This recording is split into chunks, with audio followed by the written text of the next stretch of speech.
Mi esposo me engañó y me abandonó cuando más lo necesitaba. Ahora que heredé millones intenta volver a mi vida fingiendo arrepentimiento, pero esta vez yo tengo el control y no pienso ceder. Mi esposo y yo llevábamos juntos casi 5 años y casados poco más de 2. Todo parecía ir bien al principio, teníamos sueños, planes, hablábamos de construir un futuro juntos. Vivíamos en una casa modesta en las afueras de Houston, Texas, con la idea de que, eventualmente, nos mudaríamos a un vecindario mejor cuando pudiéramos permitirnos algo más grande. Los dos trabajábamos, él en el sector de la construcción y yo en una empresa de marketing. No éramos millonarios ni mucho menos, pero teníamos una vida estable. Aproximadamente un año después de casarnos, decidimos que era hora de empezar a intentar tener un bebé. Parecía el siguiente paso lógico para nuestra relación y ambos estábamos emocionados. Sin embargo, después de meses de intentarlo sin éxito, comencé a preocuparme. Fui al médico y me hice varios estudios, solo para descubrir que tenía problemas de fertilidad. Cuando le conté a mi esposo, esperaba que estuviera ahí para apoyarme, que me abrazara y me dijera que encontraríamos una solución juntos. Pero en lugar de eso, lo noté distante, casi frío. Los meses pasaron y la situación no mejoró. La tensión entre nosotros era evidente, y aunque traté de hablar con él sobre lo que sentía, él simplemente me evadía o decía que no quería hablar del tema. Para cuando finalmente logré convencerlo de hacerse exámenes médicos, los resultados arrojaron que él también tenía problemas de fertilidad. En ese momento pensé que quizás eso haría que se sintiera más empático conmigo, que nos uniría en vez de alejarnos. Pero no fue así. Poco a poco, nuestro matrimonio se fue desmoronando. No dormíamos juntos, casi no hablábamos, y cuando lo hacíamos, era para discutir por tonterías. Yo estaba emocionalmente agotada, sintiéndome culpable, como si fuera mi culpa que no pudiéramos tener hijos. Pero la realidad es que él ya había tomado una decisión sin siquiera decirme nada. Un día, mientras revisaba su teléfono, algo que jamás había sentido la necesidad de hacer antes, encontré lo que me destrozó por completo: mensajes con otra mujer. Mensajes que dejaban claro que lo nuestro ya no existía para él, que había encontrado consuelo en alguien más. Me sentí enferma, como si me hubieran quitado el aire de los pulmones. Cuando lo confronté, no lo negó. Ni siquiera se molestó en inventar una excusa. Me dijo que la había conocido hacía unos meses y que lo hacía sentir vivo otra vez, que nuestro matrimonio se había convertido en una carga y que necesitaba un respiro, que no quería seguir con esta farsa. Recuerdo cada palabra como si estuviera grabada en mi piel con fuego. Y después, simplemente hizo sus maletas y se fue. Ni siquiera intentó hablarlo, arreglarlo, darme una oportunidad de procesarlo. Solo se marchó, dejándome con el corazón hecho pedazos, en medio del dolor más profundo que había sentido en mi vida. Lo que él no sabía era que mi tragedia no terminaba ahí. 2 semanas después de que se fuera, recibí la llamada que cambiaría mi vida para siempre. Mis padres habían tenido un accidente de auto, y no sobrevivieron. No sé cómo describir lo que sentí en ese momento. Recibí la llamada mientras estaba en la cama, sin fuerzas para hacer nada después de lo que había pasado con mi esposo. Llevaba días sin comer bien, apenas dormía y había dejado de responder mensajes de amigos preocupados. Mi vida ya se sentía vacía sin él, pero al escuchar la voz de mi tía del otro lado de la línea, supe de inmediato que algo mucho peor había ocurrido. ¿Estás sentada?, fue lo primero que me preguntó con la voz temblorosa. Cuando me dijo lo del accidente, sentí que mi corazón se detenía. Al principio pensé que tal vez estaban heridos, que los habían llevado al hospital y que tenía que apresurarme para estar con ellos. Pero no. No hubo ambulancia, no hubo hospital. No hubo oportunidad de despedirme. Me dijeron que todo pasó tan rápido que ni siquiera sufrieron. Un choque frontal en una carretera interestatal, causado por un conductor que se quedó dormido al volante. Impacto inmediato. Ninguna oportunidad de salvarlos. Mis padres se habían ido en un abrir y cerrar de ojos, y yo no podía hacer nada para cambiarlo. Me quedé sentada en la cama, sintiendo que todo a mi alrededor se volvía borroso. El teléfono se me resbaló de las manos y me quedé mirando la nada. No podía llorar. No podía gritar. No podía moverme. Fue como si mi cuerpo hubiera dejado de funcionar. Creo que estuve en ese estado por horas porque la siguiente vez que tomé conciencia de mi entorno, ya era de noche y mi teléfono tenía docenas de mensajes y llamadas perdidas de familiares. No tenía energía para responder. No tenía energía para enfrentar el hecho de que, en cuestión de 2 semanas, había perdido a las 3 personas más importantes de mi vida. Todo se volvió un torbellino después de eso. Mis tíos se encargaron de los trámites del funeral mientras yo simplemente existía en piloto automático. No sé cómo logré tomar un vuelo a la ciudad donde crecí ni cómo llegué a la funeraria. Solo recuerdo estar de pie frente a los ataúdes cerrados, sin poder llorar, sin poder sentir nada más que un vacío insoportable. La gente me hablaba, me abrazaba, me decía cuánto lo sentían. Pero yo no los escuchaba. Mi mente estaba atrapada en una repetición infinita de la última vez que vi a mis padres con vida. Mi madre sonriéndome por videollamada y mi padre diciéndome que vendrían a visitarme pronto. Eso nunca iba a pasar ahora. Cuando todo terminó y la casa de mis padres quedó vacía, supe que tenía que regresar a mi hogar. Pero, ¿cuál era mi hogar ahora? La casa donde vivía ya no se sentía como un hogar. Cada rincón me recordaba a mi esposo. Su ropa aún estaba en el armario. Sus cosas seguían en el baño. Me torturaba a mí misma revisando nuestras fotos, viendo los mensajes que me enviaba cuando aún me decía que me amaba. No tenía razones para levantarme de la cama. No tenía un trabajo al que regresar porque ni siquiera había avisado que me ausentaría. Mi jefe intentó contactarme los primeros días, pero eventualmente se dio por vencido y asumí que me habían despedido. No me importó. Me convertí en un fantasma dentro de mi propia casa. Los días pasaban sin que yo supiera qué fecha era. Comía lo mínimo para no desmayarme, pero cada bocado se sentía como una piedra en mi estómago. Miraba la televisión sin verla realmente. Perdí peso, mi cabello comenzó a caerse, y cuando finalmente vi mi reflejo en el espejo después de semanas sin mirarme, no me reconocí. Pero nada de eso importaba, porque ya no tenía a nadie. Pasaron meses así. No sé cómo sobreviví tanto tiempo en ese estado, pero cuando finalmente desperté de ese trance fue porque alguien tocó mi puerta insistentemente. Cuando abrí, vi a mi primo, el único familiar que seguía preocupándose lo suficiente como para no rendirse conmigo. Tienes que salir de aquí, me dijo con una mezcla de enojo y preocupación. Lo ignoré al principio. Pero luego me soltó algo que hizo que toda la desesperación y el vacío se transformaran en pura rabia. Tu esposo ha estado preguntando por ti. Dice que quiere verte. Sentí como si me hubieran tirado un balde de agua fría. ¿Por qué ahora? ¿Por qué después de todo este tiempo? Entonces lo entendí. No era por mí. No era porque se arrepintiera. Al principio no quería creerlo. No podía. Mi esposo había desaparecido de mi vida sin mirar atrás, sin siquiera preguntarse si estaba bien después de que él me destruyó con su traición. Se fue sin importarle cómo me afectaría, sin importarle nada más que su propio placer y su propia felicidad. ¿Y ahora quería volver?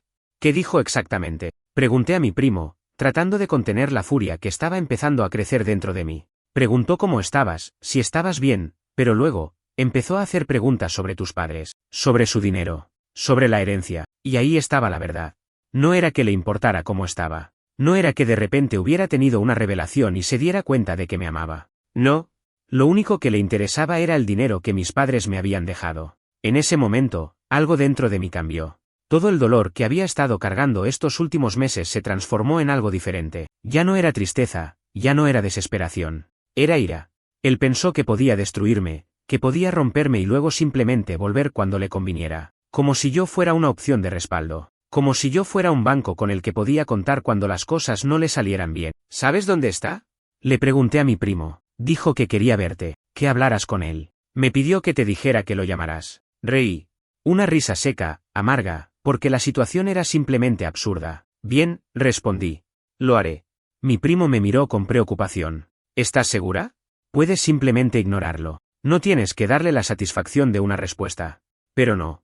No iba a ignorarlo. No después de todo lo que había hecho. Fui por mi teléfono, que había ignorado por semanas, y revisé los mensajes. Efectivamente, ahí estaban. Varios mensajes de él, todos escritos con una falsedad tan obvia que casi me daba risa. He estado pensando en ti. Lamento cómo terminaron las cosas. Quiero verte, hablar contigo. Sé que perdiste a tus padres. Lo siento mucho. Quiero estar ahí para ti. ¿Podemos vernos? Solo para hablar. No quiero que te sientas sola.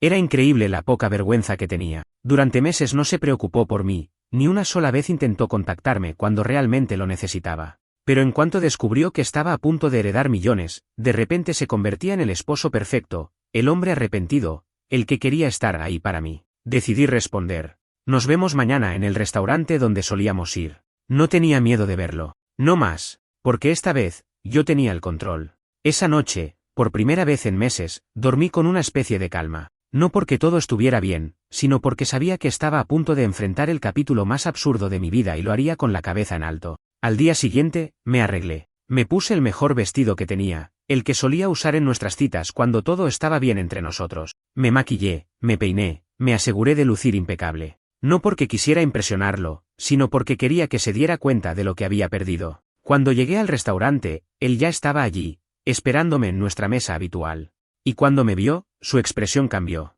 No esperaba verme así. Esperaba encontrarme destrozada, abatida, desesperada por su amor. Pero lo que vio fue a una mujer completamente diferente. Me senté sin decir una palabra y esperé a que hablara primero. Te ves increíble, dijo con una sonrisa nerviosa. Gracias, respondí sin emoción. Mira, sé que no nos dejamos en buenos términos, pero he estado pensando mucho en nosotros. ¿En nosotros? Pregunté, fingiendo interés. Sí. En lo que teníamos. En lo que podríamos haber tenido. ¿Lo que podríamos haber tenido? ¿Te refieres a la vida que destruiste cuando decidiste engañarme y abandonarme? Él desvió la mirada, incómodo. Yo, sé que cometí errores. Pero cuando supe lo de tus padres, pensé que tal vez necesitabas a alguien que te apoyara. Ahí estaba. La mentira más descarada de todas. ¿De verdad? ¿Te preocupaste tanto por mí que decidiste contactarme justo cuando te enteraste de que heredé una fortuna? Él se removió en su asiento. No es así.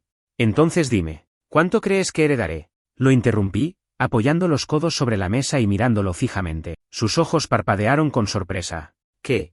Vamos, dime. ¿Cuánto dinero crees que recibiré? Porque obviamente es lo único que te importa. Se quedó en silencio por un momento, y luego intentó reír como si fuera una broma. No es por eso, cariño, yo solo.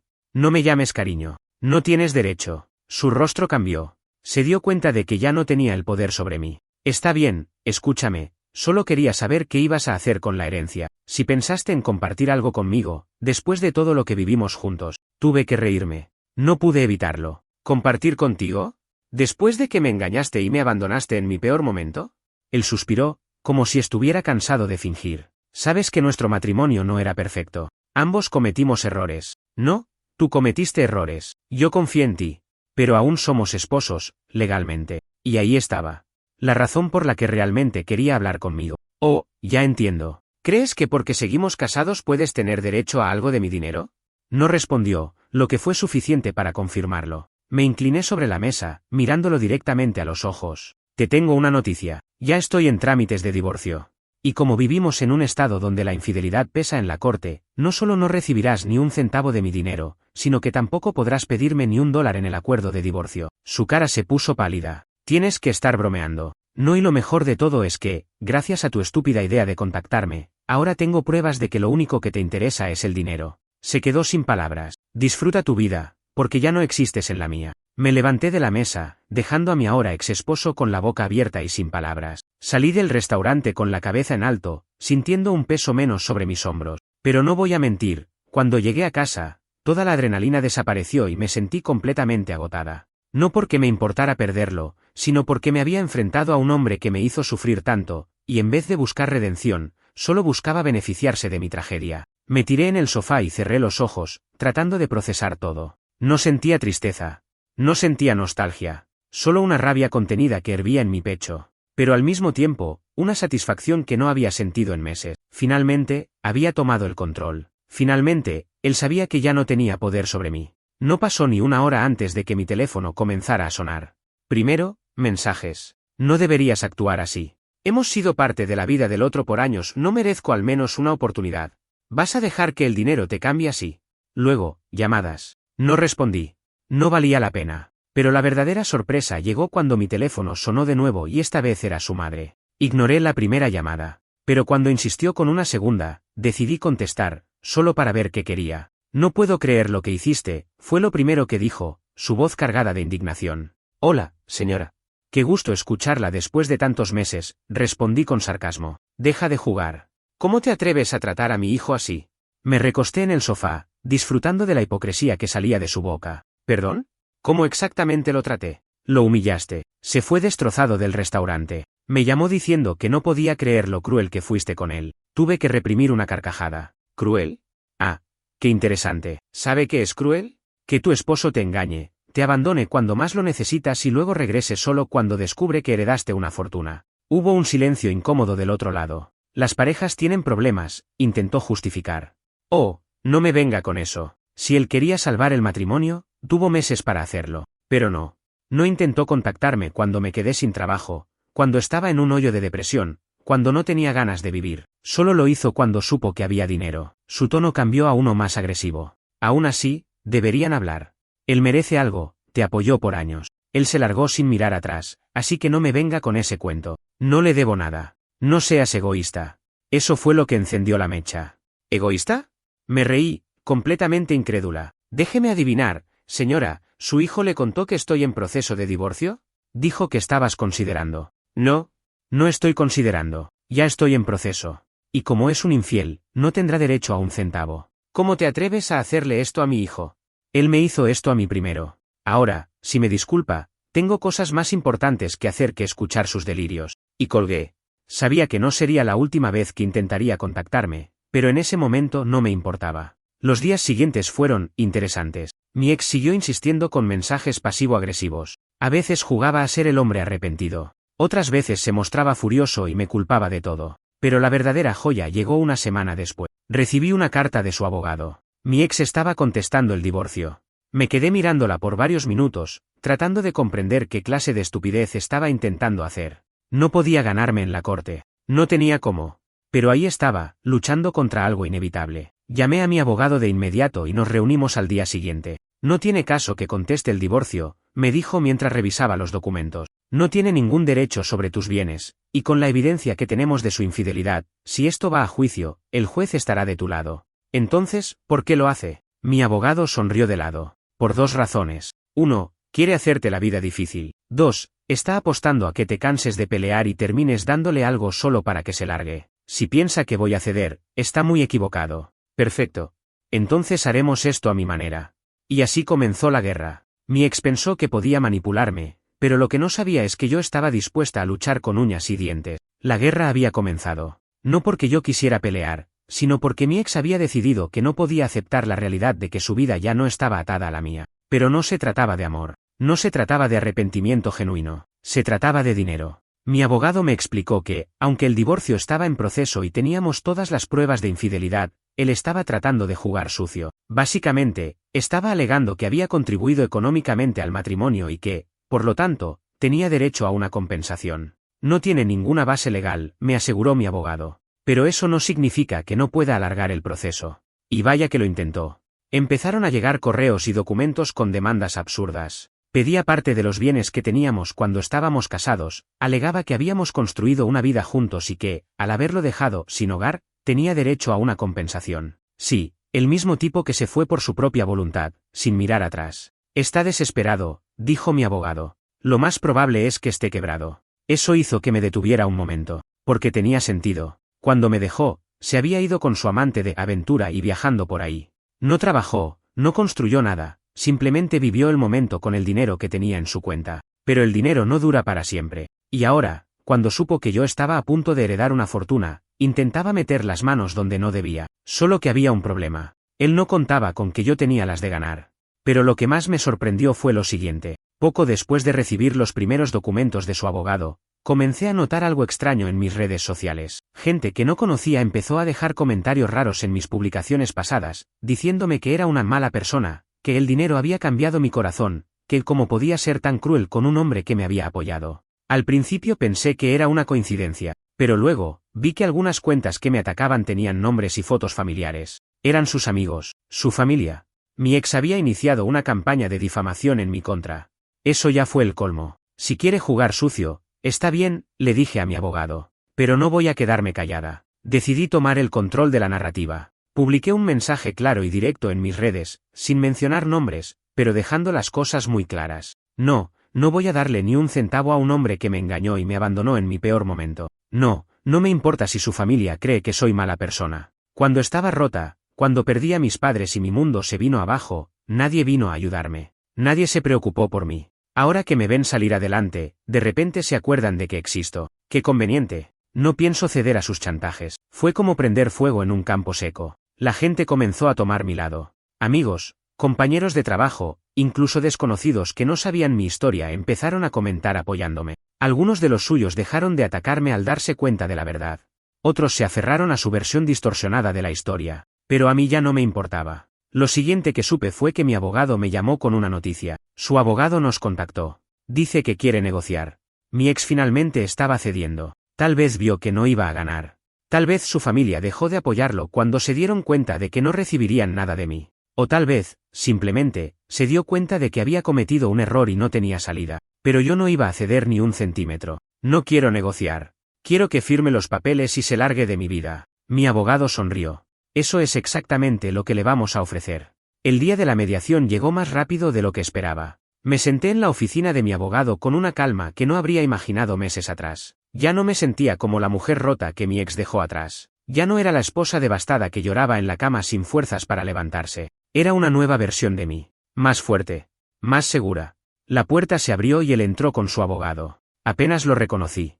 No porque hubiera cambiado físicamente, sino porque su presencia ya no despertaba en mí ni amor ni dolor, solo indiferencia. Se sentó frente a mí con una expresión que intentaba ser relajada, pero la tensión en su mandíbula lo delataba. Mi abogado rompió el silencio. Bien, antes de empezar, quiero dejar claro que mi clienta no está interesada en negociar ninguna compensación económica. El abogado de mi ex se aclaró la garganta y revisó sus papeles, como si esperara esa respuesta. Mi cliente siente que, dada la naturaleza de su matrimonio, debería haber una división justa de los bienes adquiridos durante su relación. No pude evitar reír. ¿División justa?, dije, inclinándome hacia adelante. La única razón por la que estamos aquí es porque mi ex pensó que podía desaparecer de mi vida y luego regresar cuando vio que tenía dinero. Mi ex frunció el ceño. No es así. Si lo es, lo interrumpí. Y lo sabes. Se quedó callado. Mi abogado continuó. Si esto va a juicio, lo que tenemos en contra de su cliente es abrumador. No solo tenemos pruebas de su infidelidad, sino también de sus intentos de manipulación para obtener dinero de mi cliente. Además, en nuestro estado, la infidelidad es un factor determinante en la división de bienes y en la negación de cualquier compensación. El abogado de mi ex suspiró. ¿Entonces no hay ningún acuerdo que podamos negociar?